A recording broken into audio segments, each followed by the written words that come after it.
Welcome everybody to this stormy day on St Helena Island. Lots of wind blowing, but we're tucked away nice and cozy, working on our Napoleon Anecdotes book. We're now on the cover stages. Making a plan for the cover beforehand on a piece of paper is often handy. If you're doing a one-off book, it's nice to do a few different plans. Choose your favorite. Sometimes the first one just serves to warm you up.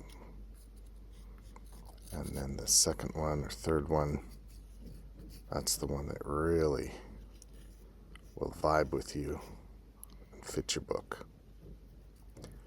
Remember, if you can't judge the book by the cover, probably have the wrong cover. We want to make sure that this one suits the book well.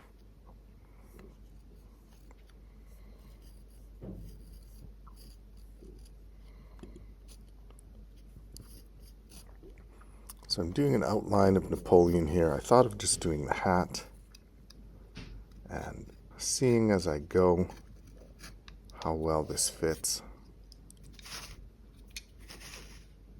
how well my carving of the Greyboard works. Different Greyboard will have different properties. They have a papery layer on the outside. Inside can be more papery layers, or it can be flaky gray pulp consistency, and this is the latter. So this one inside peels off in fibrous chunks.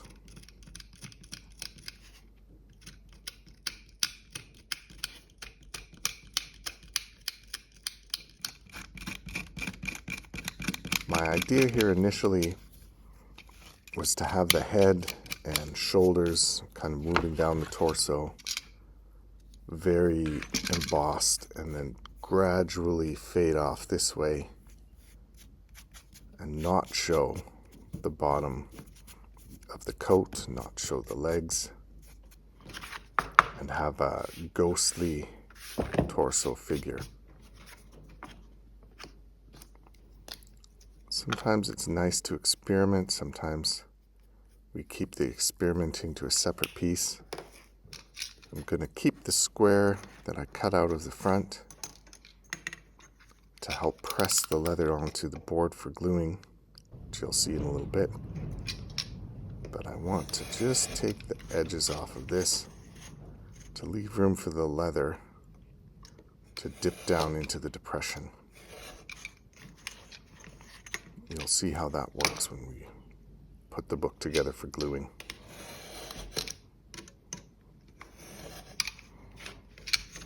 It's been really windy here lately, uncharacteristically so for what is the springtime here as we move into fall in the northern hemisphere.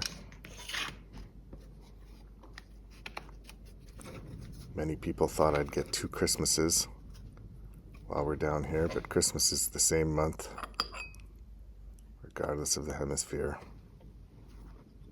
It does feel strange, though, getting warmer as Christmas approaches.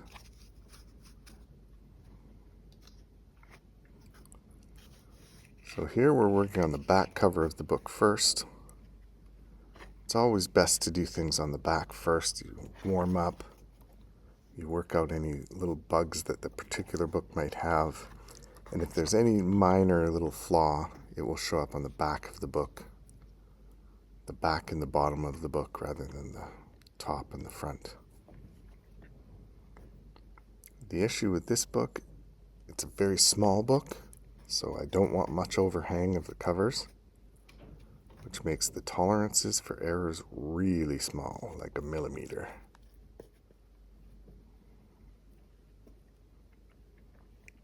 As I'm gluing here, I don't want any glue to get on the text box, so I'll slide a clear plastic sheet.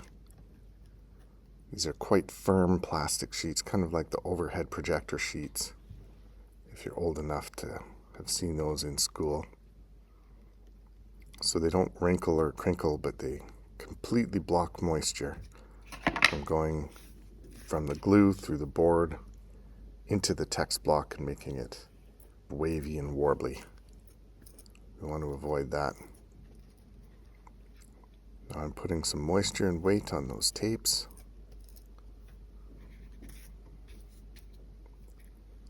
Getting some glue on the outside board as well as the inside face. We want to make sure those tapes are lined up and the boards are lined up in just the right spot so that our cover isn't too high or too low in relation to the spine. So here I'm just taking a look, making sure that it all lines up.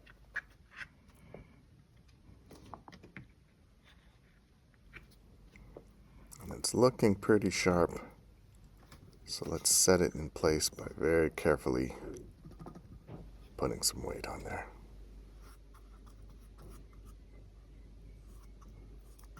And after some dry time, which in this case is the next day, you can check out how it went.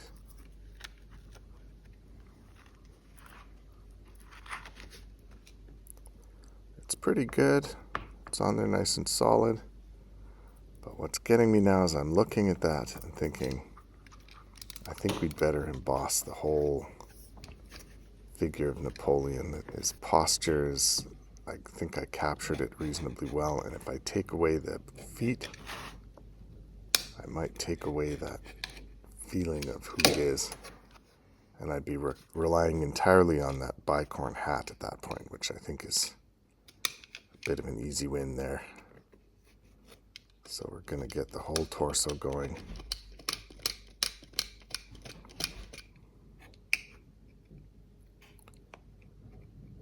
You can do a lot with carving out the card. If you want a smooth back on it, though, you want to cut right through the card and use the face of the inner board as your smooth backing. The benefit of doing that is you'd also then have the shape of Napoleon that you could trim the edges and sink it in to keep the glue pressing against the board, which again, you'll see in a moment.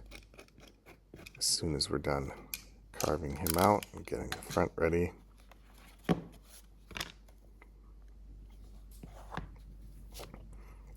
we have our inside board.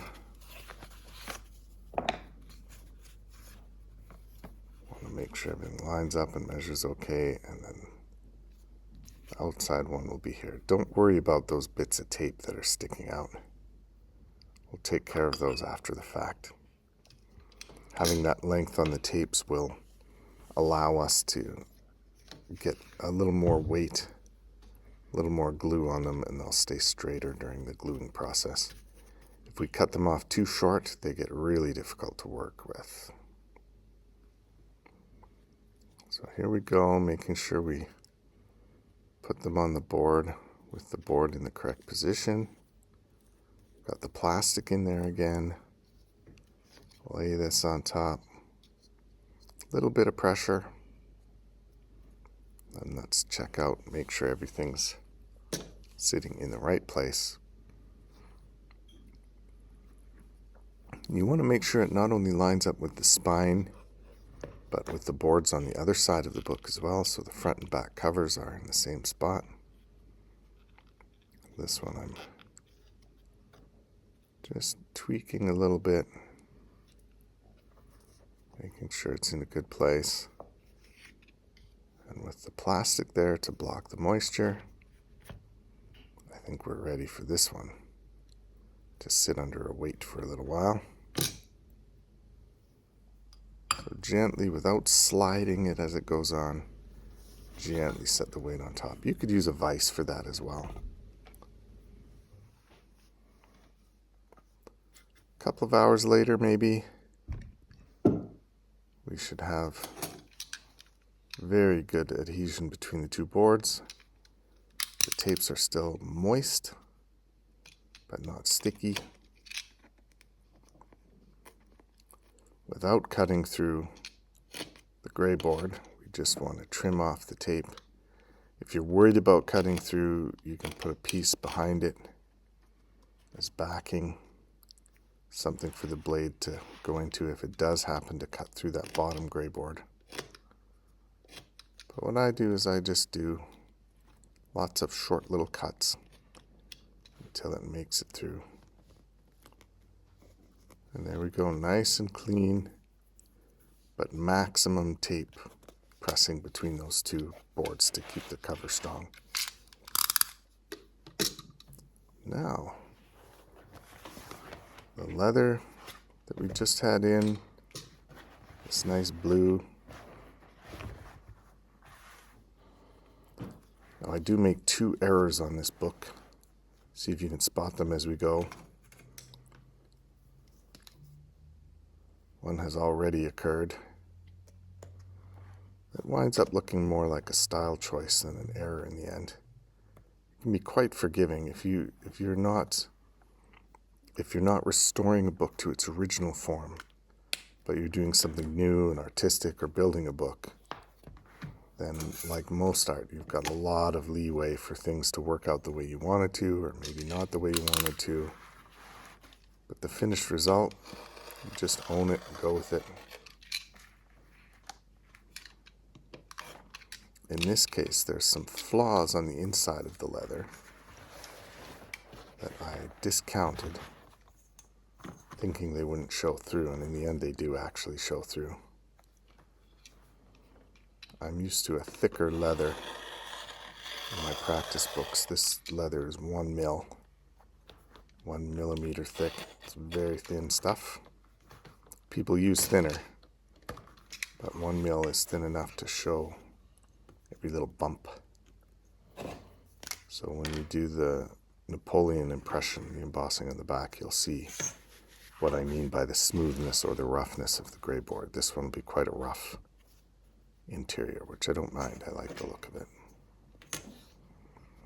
So I use my ruler there, which is 2 centimeters across, to give a nice border around the leather so that I have something I can fold over.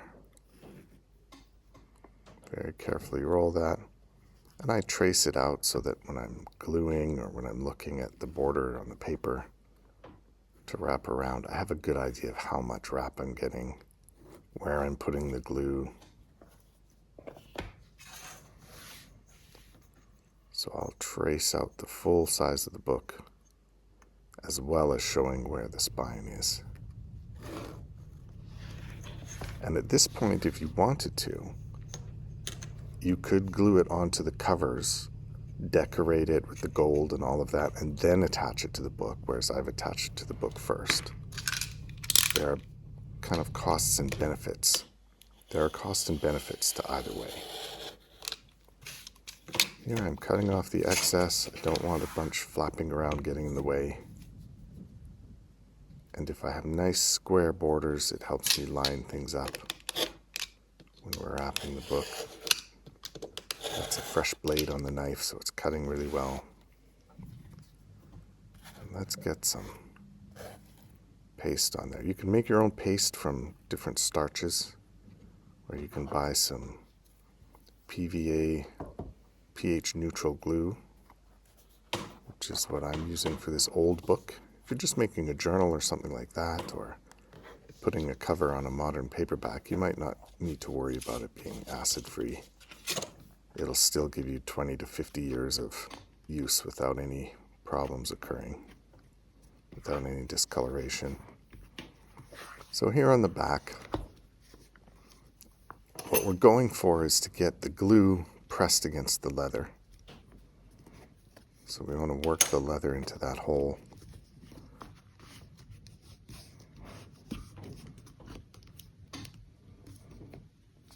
Sometimes pushing it from the edges toward the inside to get a little bit of slack is a good idea. That's what I'm doing there, just getting it enough slack in the leather that it can go down the little hill and up the other side. A bit more length to it. And then above and below Napoleon, where it's flat, it can take up that slack over the whole width of the book and still be smooth and flat. Now just on the left-hand side by the elbow, you can see that line. And then on the other side, there's a bit of a dot. That's the flaws in the leather, on the inside of the leather that showed through more than I thought they would. Not a bad overall effect when it was finished, though. It looks rustic. It looks like a military field manual, maybe, that's seen some bumps. I don't mind the finished look. So here, I'm now able to not just do the cover, but I'll want to glue down where the spine goes as well. I'm not using a crazy amount of glue because it will leak through and glue together the spine side end of those pages. We don't want that. Make sure to get right to the corners on the indentation on the front, so that when we press that leather in there, it definitely has glue to stick to. And here's where I realized I hadn't done the false bands yet. The extra considerations of filming this distracted me, I think, and I missed a step. I could do a smooth spine, but my vision for this one, I wanted that bookmark and I wanted the bumps on the spine. A nod to what they were doing with books at the time. I bevel the edge there with the cutter. And then these little guys, I put on the ends.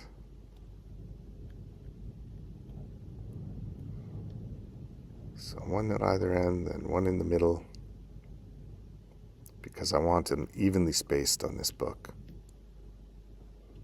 And then one halfway between each of those. Sometimes you'll want a little more space between them for putting in a title label or lettering, that kind of thing. This spine is so thin, so narrow, that it's not going to be suitable for much writing, if any. So I just use the bands to give it some character. Now here I can save myself a lot of work by pressing the square that we cut out of there, a little bit trimmed to allow for the leather. I just paste that right in there. Some thin tape to hold it in place. Make sure that the leather around it is pressed together well so it's flat. Sometimes I'll put the spine on first so that the step I'm about to do happens without the front or back cover glued on. And there are some benefits to doing that. It helps to keep the front and back covers from being pressed together too much and prevents ghost lines from appearing. Putting Greyboard on either side of the cover will also help during this process to not get extra little lines. As I said, this book is a rugged kind of field manual type of look, where maybe an upper class soldier of the time might have a book like this along with them. So I'm not too worried if there's some imperfection of that type. It almost works like a patina to give it some age and gravitas. Now here you get to see what the little screws on the vise are for. And it's to hold the string while I tighten it around those bands. And I'm just pressing the leather down against the board with the glue in between to get a good definition on those bands. You can use a bone folder to help this process. There are specialized pliers that you can use that will press on either side of those bands, doing basically what I'm doing here with the bone folder. And then it wasn't as tight as I wanted it to be, so I just slide this into those strings, push it up to the top. It makes a bigger object for the strings to go around, which tightens them up. I'm going to do it on this side as well. It's quite tight now, so it's a little more work to get the bone folder through. Do it about halfway down and then push it upward, and that really tightens those strings on. So we've got a nice, firm, tight hold on either side of those false bands. And then you guessed it, as we do with so many stages in bookbinding, we wait. Once it's dry, you want to wait at least a couple of hours if you're using PVA, if you're using paste, at least overnight. And then unwrap it, and it should stay with those nicely defined little tapes. Now they're called false bands because they're meant to mimic the older style of bookmaking, where instead of those low-profile tapes, you would use big strips of leather or twisted strings of leather, and they would show on the spine. So even this book of the 1800s, they would take steps to emulate older books and medieval style of bookbinding to lend authority and gravitas to the cover. There's a lot of messaging that comes through in a cover before you ever even open the book. It's sending signals, this nice leather cover. Now you see where I'm running the bone folder there? There wouldn't normally be as pronounced a shoulder there as there is, because the board on the spine would be as wide as the text block plus the covers. On this, I only measured it to be as wide as the text block, which technically that's an error, but I don't mind the effect of it. It gives an interesting look to the spine. Had I done it wider, there might be more room for lettering. There would be more room. There might be enough room. But in this case, I'm not going to go that way. Those skewers, those bamboo skewers, are taped on there so that when the vise comes in, it keeps that groove down on either side of the spine nice and neat and uniform looking. Putting the wax paper around the book just to keep it from sticking too hard to the board. This is a thinner leather, as I mentioned. It's a 1mm leather. And I don't want to abuse it as much as the 2mm can take, for fear of making a flaw in it that's more than I want. More than rugged, it just looks a bit wrecked then. We don't want that. We want to ride that line where it looks like an intentional bit of wear. And again, we wait. When this comes out then, with the wax paper, it should easily slide out.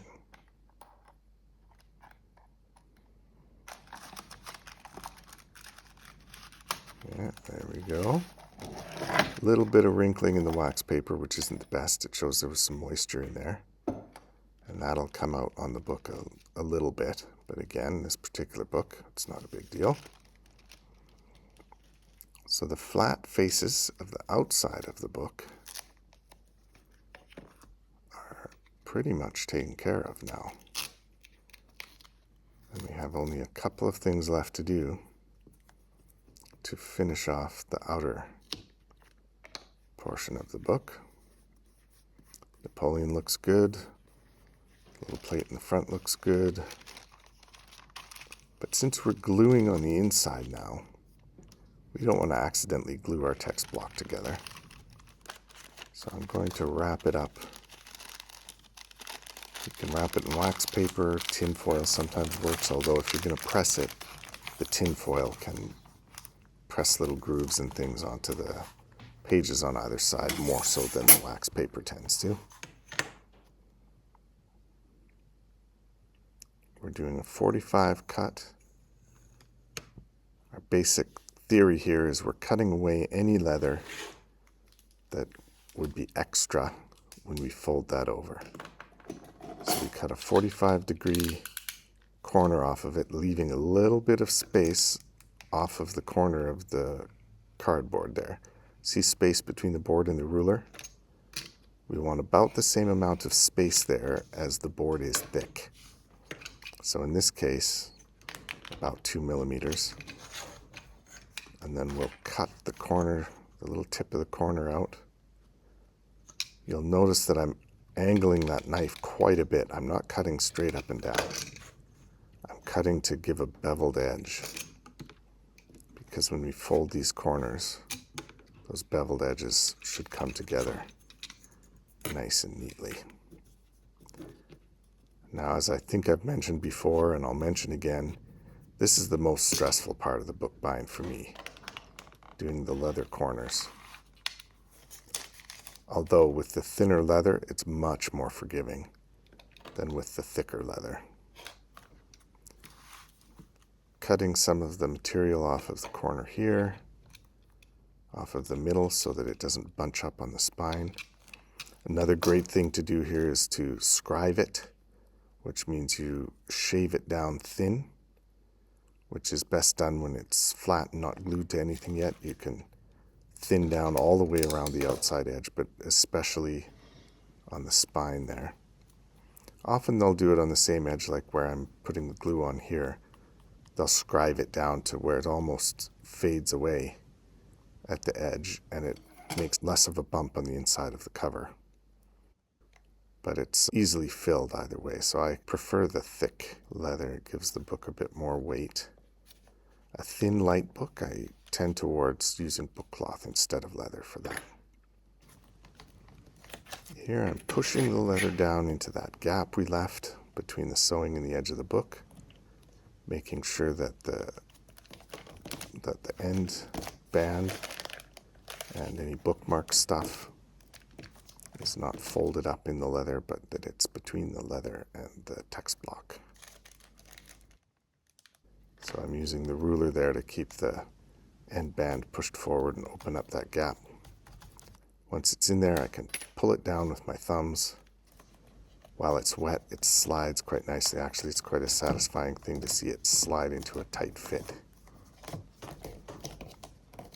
With the sides glued and usually dried, then I'll come and do the ends.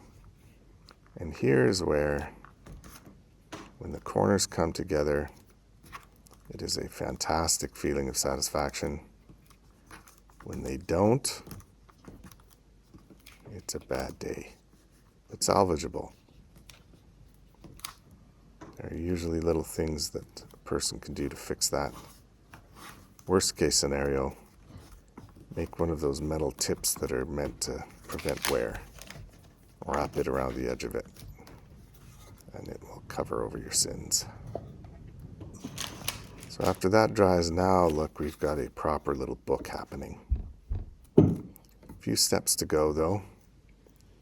With this wire brush, I'm breaking the finished surface of this leather, roughing it up, really increasing the surface area, getting rid of any of that glossy texture to it, because as a nod to the original bookbinder and publisher of this book, we are saving that little title nameplate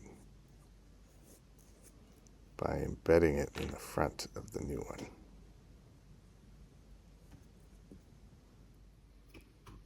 Because we used the cutout space for it, it's a very nice fit.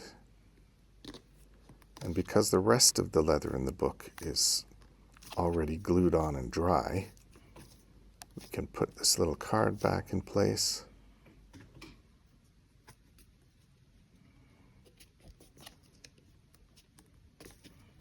I don't know why I decided I need to flip it with the writing on the outside upside bit, but call it my OCD, which I don't really have, but I lean toward that end of things.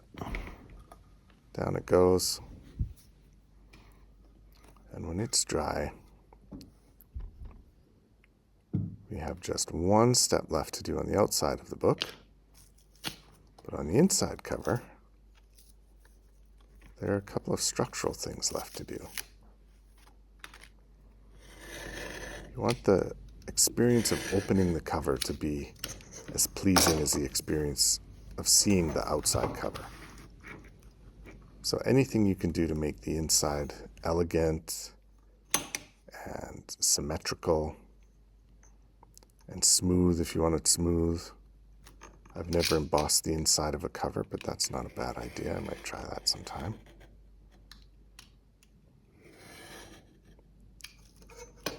I think I know what my next project is going to be, by the way. I'm quite excited about it. It's a little bit of an older book than this one, moving into the 1700s. Not the oldest one I have on deck, but moving to that direction with some interesting history to it. Like this one, closely tied to the island where I'm spending a year working on their library.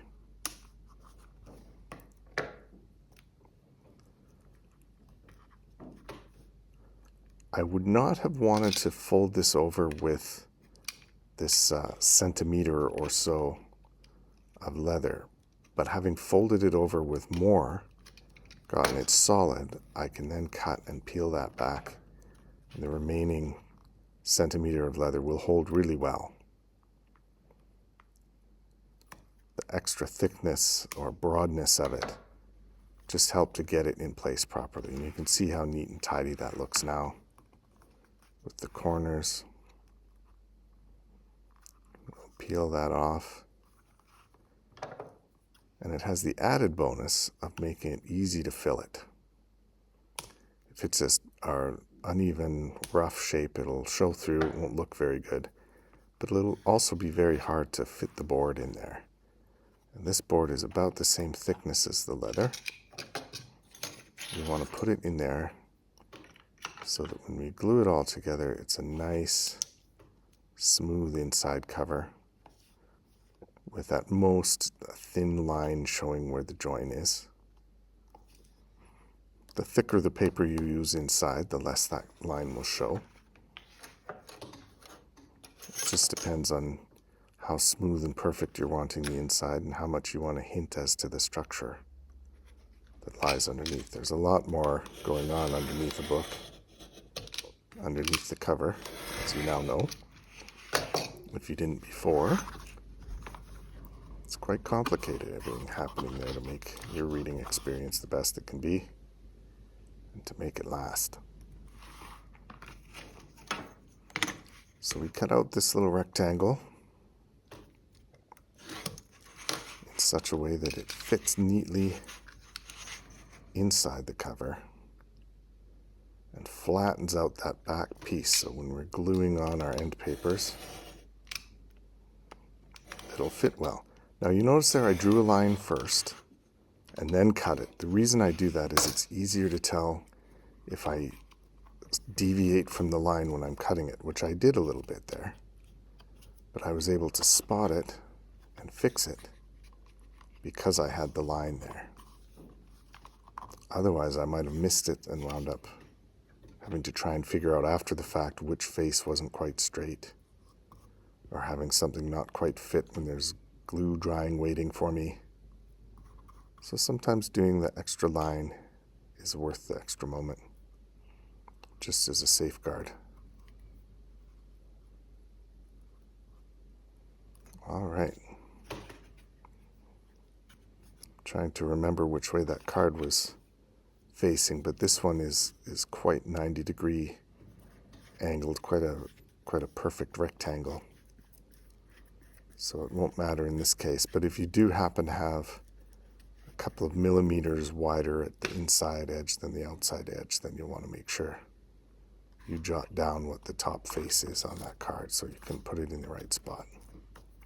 You'll see me write top right on different cards, or the top of the book is called the head in bookbinding. Sometimes I'll write head.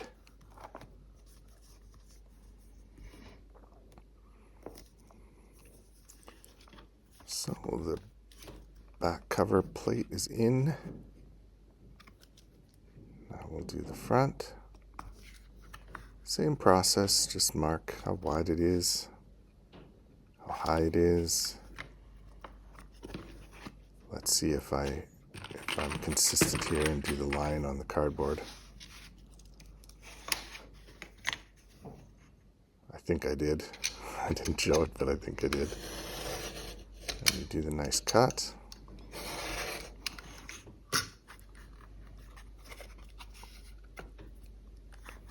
Find the best fit for it. I think this one was about 1 millimeter off. Might not seem like much, but when you're going for precision, just be as precise as you're able. Sometimes 1 millimeter here will cause a 2 millimeter, 3 millimeter issue somewhere else.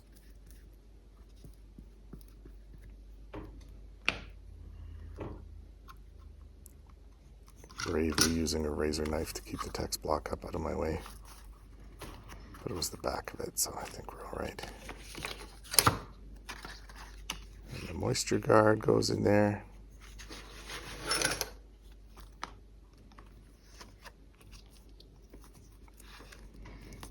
So the second last step of the inside of the book is done, and we wait.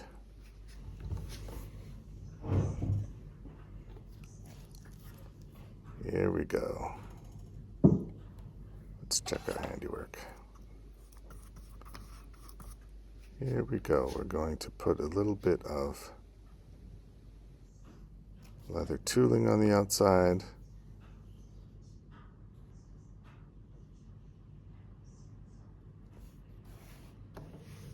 It puts that nice little frame on the end of it. The end pages are glued in. We have the original text block intact and feeling very, very secure and readable. The book doesn't feel like you need to be gentle with it at all. It just looks like you can pop it in your pocket, take it somewhere, and read it. And for a 200-year-old book, 200 plus, that's a nice feeling.